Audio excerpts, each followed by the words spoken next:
raadiyoonii Dirree Shaggar. raadiyoonii Dirree Shaggar. raadiyoonii Dirree Shaggar.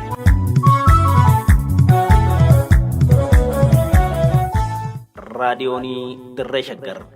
raadiyooniin Dirree Shaggar torbanitti guyyoota 3 wiixataa roobii fi jimaataa galgala sa'aatii 1 eegalee hamma sa'aatii 1 fi walakkaatti dambalii gabaabaa meetir baandii 19 kiiloo heerzii 17,000 fi 575 irratti qophii dabarsuu amma jalqaba. raadiyoonii Dirree Shaggar.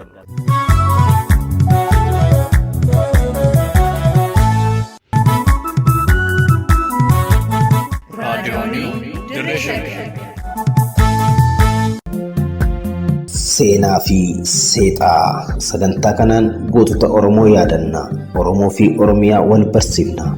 Akkasumas saboota Impaayera Itoophiyaa keessa jiran ilaalchisee buleeyyii fi hayyoota irraa kan odeeffanne, kitaabota seenaa irraa kan dubbisne, akkasumas ragaa burqaalee qorannoo irraa arganne qindeessinee waltajjii irratti isiniif dhiyeessina. Seenaa fi seexaa. Seenaa wal saamuu fi wal diiguu haa dhiifnu. Amaan Kadir Qaamsareetiin. Yooyyaa ashamaa akkam jirtan kabajamtoota dhaggeeffattoota raadiyoonii Dirree Shaggar. Sagantaa keenya seenaaf seexaa har'aa qabannee dhiyaanneerraa qopheessan Duubee Wayyeessaa kan isiniif dhiyeessu mo'an Gurmeechaa Gammachuuti.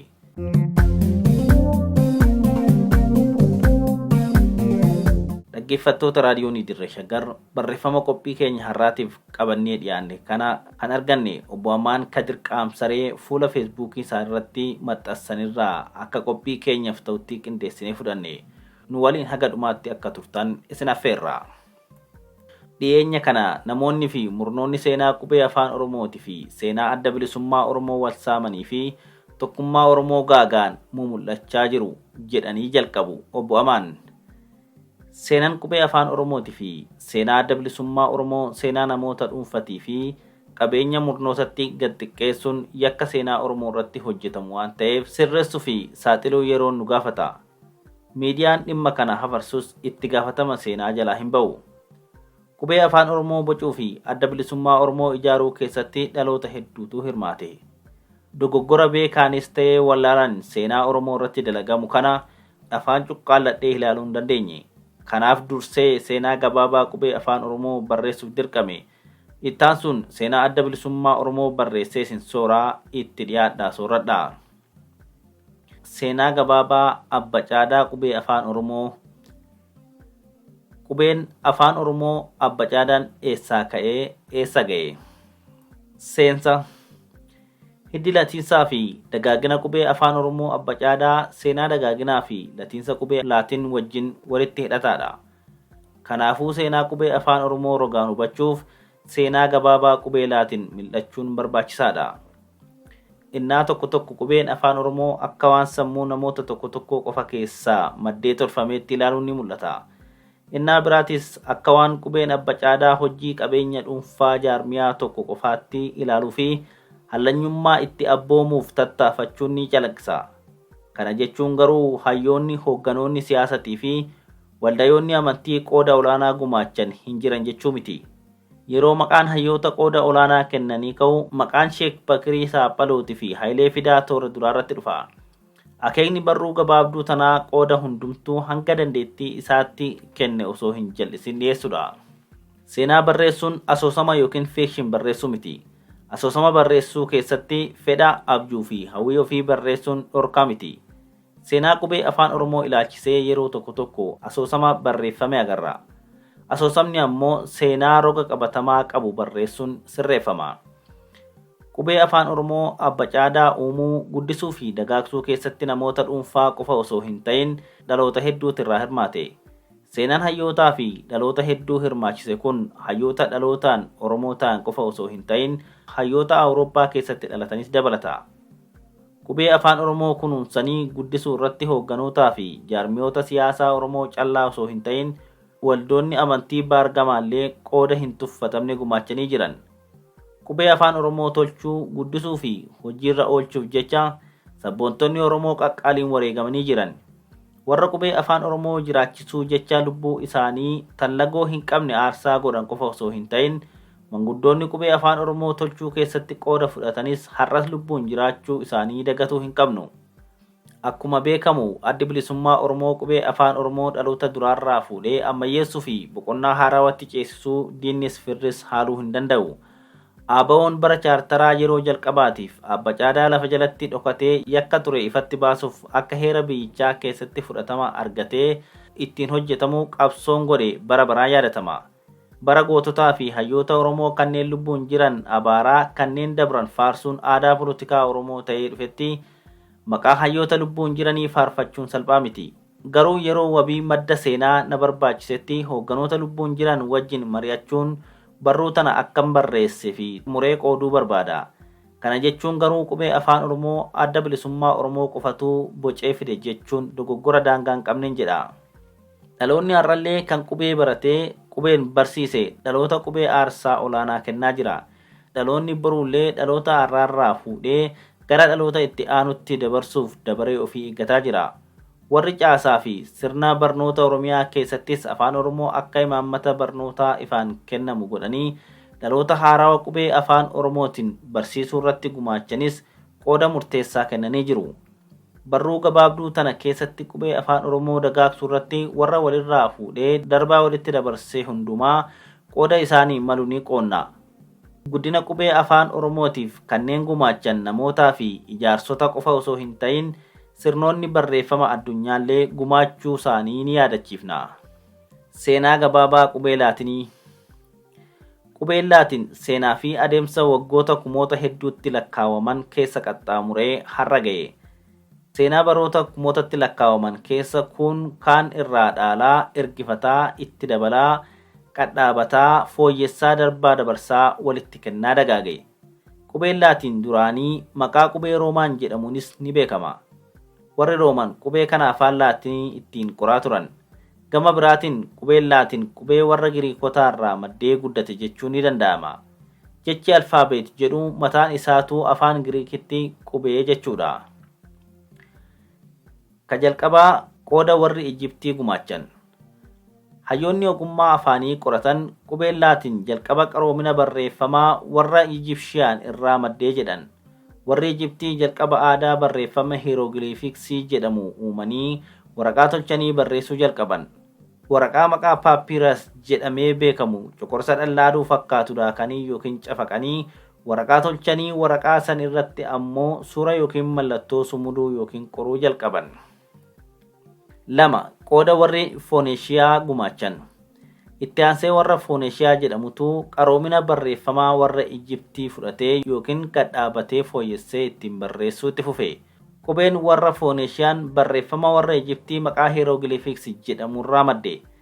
Daldaltoonni warra Fooneeshiyaa qubee kana naannawa galaana Meeditiraaniyaan jedhamutti babal'isan.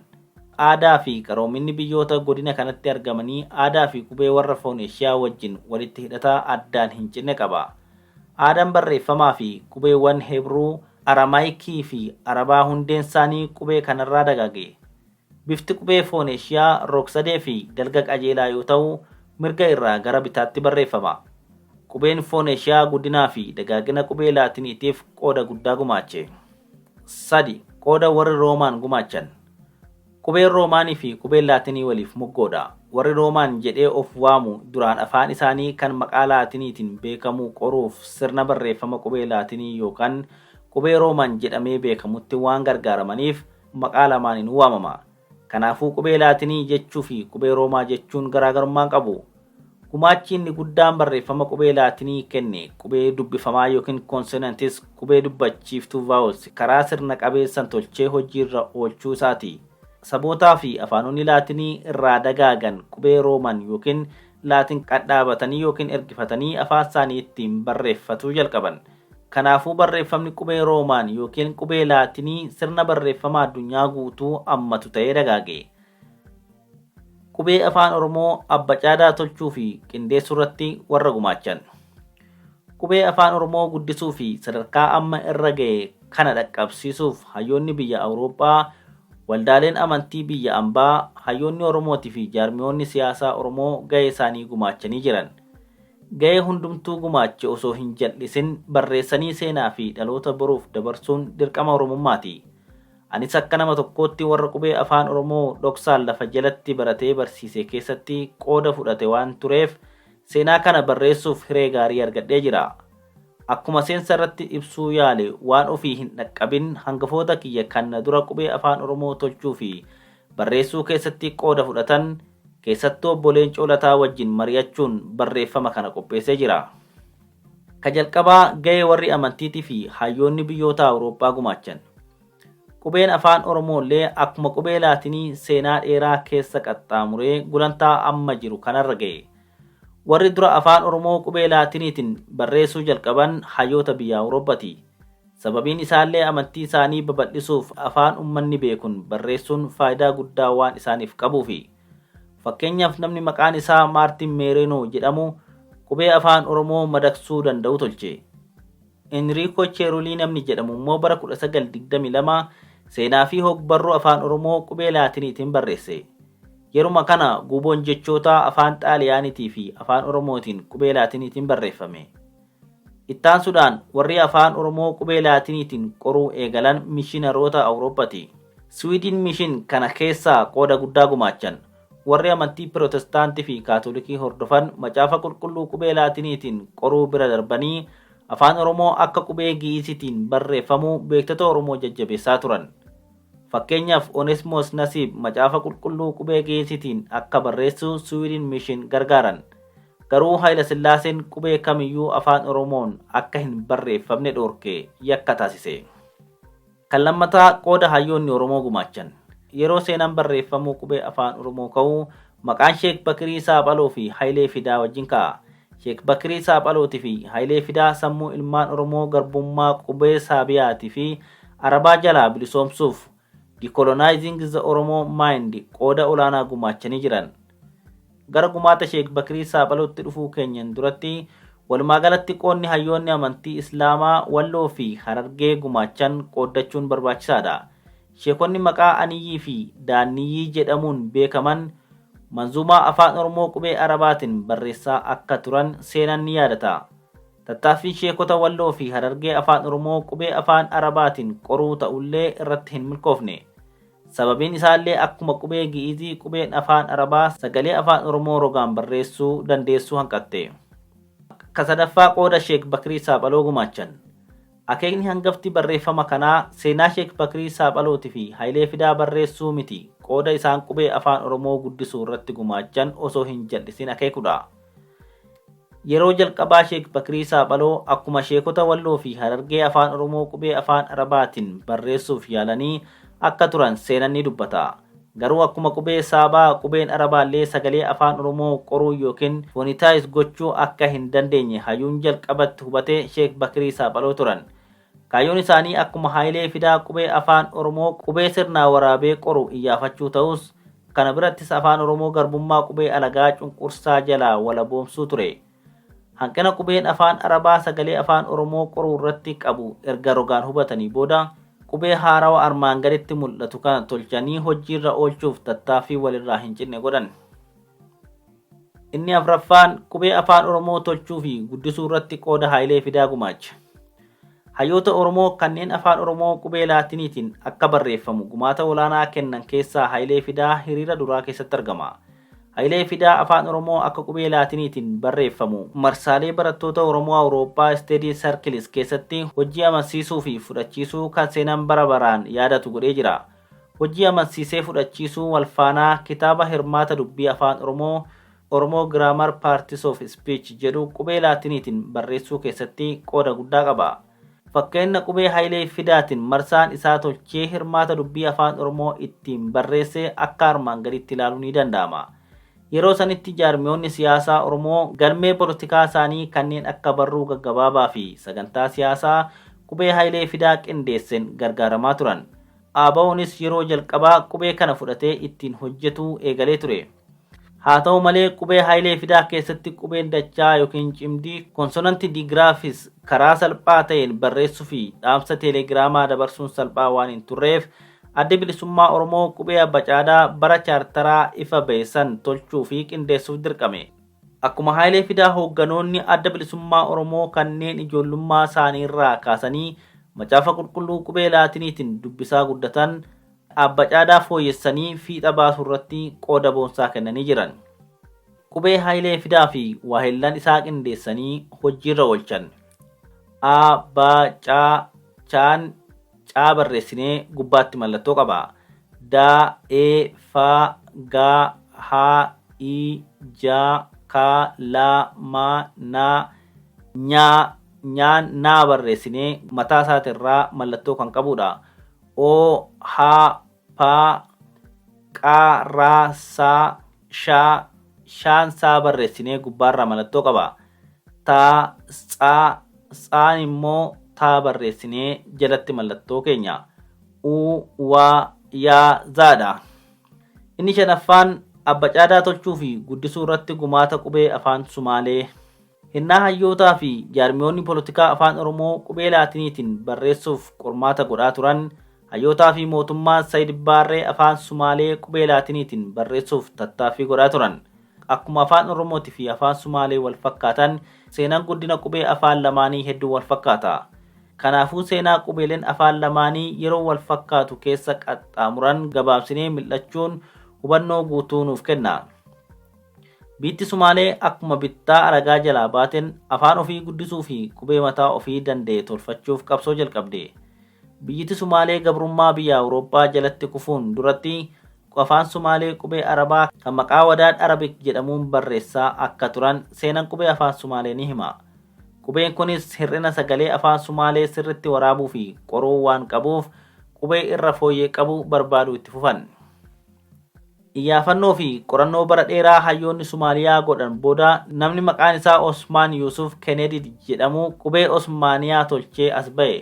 Tattaaffii Sheek Bakarii Saaphalooti fi Osmaan Yuusuf Kennedy hedduu wal fakkaata. Hayyoonni lamaanuu qubee afaan Arabaatiin afaan Oromootii fi afaan Sumaalee barreessuu irraa abdii fixatanii qubee haarawaa tolchan. Fakkeenya qubee Osmaaniyaa asii gaditti ilaalla. Qubeen hayyuu afaanii Osmaan Yuusufiin tolfame kunis afaan Sumaalee akka silaa yaadametti qoruu hanqate. Ammas hayyoonni afaan Sumaalee qubee afaan Sumaalee sumudee qoruun malu soquu itti fufan. Itti aansuun hayyuu xiinxalaa afaan Sumaalee linguistii maqaa Shiree Jamaa Ahmed jedhamuun beekamu qubee abba caadaa afaan Oromootiin wal fakkaatu qindeessee as ba'e. Bara giddugaleessaa bara 1970moota keessa mootummaa Zaayid Baarree gosa qubee garaagaraa erga qorataniin maayessaa afaan Sumaalee qubee laatinii kan Shiree Jamaatiin qindeeffame fudhatanii hojiirra oolchuu jalqaban. Fakkeenyi qubee laatinii afaan Sumaalee kan asii gadii kana. Qormaata qubee laatinii fudhatanii afaan Sumaalee qoruu keessatti qubee laatinii keessaa sagalee afaan Sumaalee keessa hin jirre pa, va, za keessaa dhiisan. Itti aansanii qubee dubbachiiftuu dachaa konsonantis dhaa, haa, shaa tolchan. Itti aansuunis ciftii yookiin mallattoo qubee dachaa gubbaatti harriiqamuu yookiin diyaakiriitiks irraa dhiisan. Fakkeenya qubee laatinii afaan Sumaalee armaan gaditti ilaalla. Hubachiisa. Tartiibni qubee abbaa caa Sumaalee tartiiba qubee afaan Arabaa hordofuu hin dagatinaa. Innis ba, ta, ja, ta, ha, da, ra, sa, sha, da, ca, ga, fa, qa, ka, la, ma, na, wa, ha, ya, a, e, i, o, u dha. Kan jaaffaa qooda hoogganoonni bu'uureessitoonni adda bilisummaa Oromoo qubee abba caadaa tolchuu fi qindeessuu irratti gumaachan. Akkuma armaan olitti ibsuu yaale hoogganoonni adda bilisummaa Oromoo yeroo jalqabaa qubee Haayilee Fidaa tolchee yookiin qindeessee hirmaata dubbii afaan Oromoo ittiin barreesse fudhatanii barruu adda addaa ittiin qopheessaa akka turan seenaan ni yaadatama. Garuu yeroo sanatti mallattooleen qubee dubbachiiftuu dachaa akeekan taayipiraayitarii fi teelegiraamii keessa waan hin turreef qubee kanaan dhaamsa waliif dabarsuun salphaan turre.